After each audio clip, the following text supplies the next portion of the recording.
వాళ్ళు నాకు చిన్న అవకాశం ఇచ్చారు. కాంగ్రెస్ పార్టీ తరఫున నన్ను నిలబెట్టి మా మిసెస్ నిలబెట్టి నన్ను ముందుకు పెట్టిండ్రు.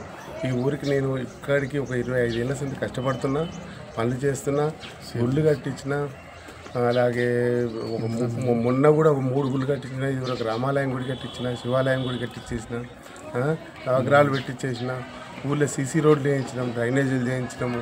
ఇంకా కూడా ఏంది మా ఎమ్మెల్యే గారి ప్రోత్సాహంతో నేను 54 ఇళ్ళు శాంక్షన్ చేయించి మా మాట మన్నించి ఆయనకు ధన్యవాదాలు చెప్పుకుంటున్నాం. మాకు 54 ఇళ్ళు ప్రతి ఇంటికి అందరికి ఉన్నోకి ఈ పార్టీ ఆ పార్టీ అని వివాదం లేకుండా అందరికి ఇండ్లు ఇచ్చినా, అందరి ఇండ్లు కూడా కన్స్ట్రక్షన్ జరుగుతున్నాయి. వీటితో పాటు ఇంకా కూడా కొద్ది మందికి ఒక 5-10 మందికి తక్కువ ఉన్నాయి. వీటి కోసం కూడా అడిగినా అవి కూడా శాంక్షన్ చేస్తున్నాను. వాళ్ళకు అందరికి మంచిగా ఉండాలి. ఒక్క గుడిసెలే నీళ్ళు కావాలి. నా ఊరు గుడిసె లేకుండా ఒక పెంకులు లేకుండా ఉండాలని చెప్పి నా అభిప్రాయం. అందుకోసమే వాళ్ళ కోసం శాయశక్తుల కష్టపడతా పనిచేసి నేను వాళ్ళు కూడా నాకు పూర్తి హామీ ఇస్తారు. నేను గెలిపించుకుంటామని చెప్పి నన్ను ప్రాధాన్యపడతాను. నాకంటే ముందు వాళ్ళు ముందుకు వచ్చుతారు. పెన్షన్లు కూడా ఒకటి ఉంది, ఇంకొక 20 పెన్షన్లు ఉన్నాయి. వాళ్ళ పెన్షన్లు కూడా అందరికి ఇప్పించేస్తా. నేను ఎమ్మెల్యే గారితో కొట్లాడుకొని తెచ్చుకొచ్చి నా ఊరు ప్రజలకు నేను గిఫ్ట్గా ఇస్తా అని చెప్పి నేను ఈ సర్పంచ్ గెలిపించుకొని పోయి ఎమ్మెల్యే గారి చేతిలో పెట్టి గిఫ్ట్గా ఇందిరా మిల్లు కూడా పెట్టించి మా ఎమ్మెల్యే గారిని కూడా పిలిపించి ఇనాగ్రేషన్. మా ఊరిది బ్రిడ్జి ఒకటి పెండింగ్ ఉంది. దాన్ని కూడా మా ఎమ్మెల్యే గారి దృష్టికి తీసుకెళ్ళాను. అతి తొందరలో అది కూడా శాంక్షన్ చేయిస్తా అన్నాడు.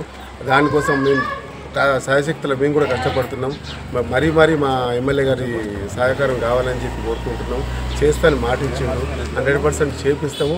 అది చేపించేసుకున్న తర్వాత మా ఊరు వచ్చేసి పెద్ద ఉద్యోగాలు ఉన్న ఊరు కాదు, గవర్నమెంట్ ఉద్యోగాలు లేవు. మేము ఏమన్నా వ్యవసాయం మీద ఆధారపడేటోళ్ళం. దానికోసం కష్టపడేటోళ్ళకి వీళ్ళ కోసం ఐకేపీ సెంటర్ లేకుంటే కష్టపడి నల్గొండకు పోయి దాన్ని తీసుకొచ్చి నా ఊళ్ళో ఒక సెంటర్ పెట్టిన. ఇదివరకు రాఘపురంలో ఉండే, అది ఇప్పుడు రుద్రవెల్లి చేయించిన, రుద్రవెల్లి పెట్టించిన. నేను కాకపోతే కొద్దిగా ఐకేపీ సెంటర్ కోసం జాగ ఒకటి మాకు ప్రైవేట్ స్థలంలో చేసుకుంటున్నాం కాబట్టి మాకు ఇక్కడ కొంచెం గవర్నమెంట్ ల్యాండ్ ఉంది. దాన్ని కూడా క్లీన్ చేయించి దాన్ని శాయశక్తుల కష్టపడి చేయించి దాన్ని కూడా నా ఊరి ప్రజలకు గిఫ్ట్గా ఇవ్వాలనుకుంటున్నా. మా దగ్గర కూడా ఒకటి చిన్న కమిటీలు కూడా చేయించుకుంటే చిన్న ఫంక్షన్ల కోసం నా ప్రజల కోసం చేయాలని చెప్పి కోరుకుంటున్నా. అట్లాగా మా ఊర్లో వచ్చి ఆ పీర్ల కూటం అనేది కూలిపోతుంది, ఇబ్బంది పడుతున్నారు. దాన్ని కూడా కట్టిస్తానని చెప్పి నేను హామీ ఇస్తున్నా. అలాగ 100% చేయిస్తాను. అది చేయిస్తానని చెప్పి నా ప్రజలకు పల్లెగూడెం నుంచి రుద్రవేలు దాకా కొంచెం రోడ్డు కూడా ఇబ్బంది ఉంది. దానికోసం కూడా కావాలని చెప్పి ఎమ్మెల్యే గారిని అడిగి ఆ సీసీ రోడ్డు ఓకే అన్నాడు, ఇస్తా అని చెప్పన్నాడు. అలాగే బస్సు రుద్రవేలు నుంచి రాఘపురం ఇట్లా ఓ రౌండ్ కొట్టిపోవాలి. నా స్కూల్ పిల్లలకు చాలా ఇబ్బంది అవుతుంది. దాని కోసం కూడా 100% నేను కష్టపడి చేపించి మా ఎమ్మెల్యే గారి సహకారంతో చేయించుకుంటానని చెప్పి కోరుకుంటూ మీ అందరికీ ధన్యవాదాలు తెలుపుకుంటాను. అందరూ కూడా నన్ను ఇప్పుడు ఒక్కసారి ఆశీర్వదించి, ఇదివరకు చేయించారు సర్పంచ్, ఇప్పుడు కూడా ఒక్కసారి నన్ను ఆశీర్వదించి నన్ను గెలిపించుకుంటే మీ అందరికీ నేను రుణపడి ఉంటే ఈ 5 ఏళ్ళు కాదు, ఈ 5 ఏళ్ళు చేసిన తర్వాత మీ అందరికీ ఎట్లుంటుంది నా పని చూడుర్రి. తర్వాత ఇప్పుడు మీరు అడిగిన కాడికి గుళ్ళు చేయించిన, ఇది చేయించిన, దాంతోపాటు ఉన్నాయని చేపిస్తా. నేను ముందుంటా, మీ అందరి ముందు నేను ఉండి పని చేయిస్తా. మీకు ఏ బాధలు లేకుండా చూసుకున్న బాధ్యత నాది.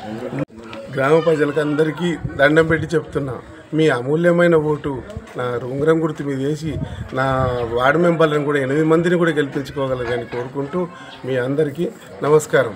అందరూ నాకు సహకరించవలసిందిగా కోరుకుంటున్నాను. జై కాంగ్రెస్, జై కాంగ్రెస్, జై కాంగ్రెస్, జై కాంగ్రెస్, జై కాంగ్రెస్.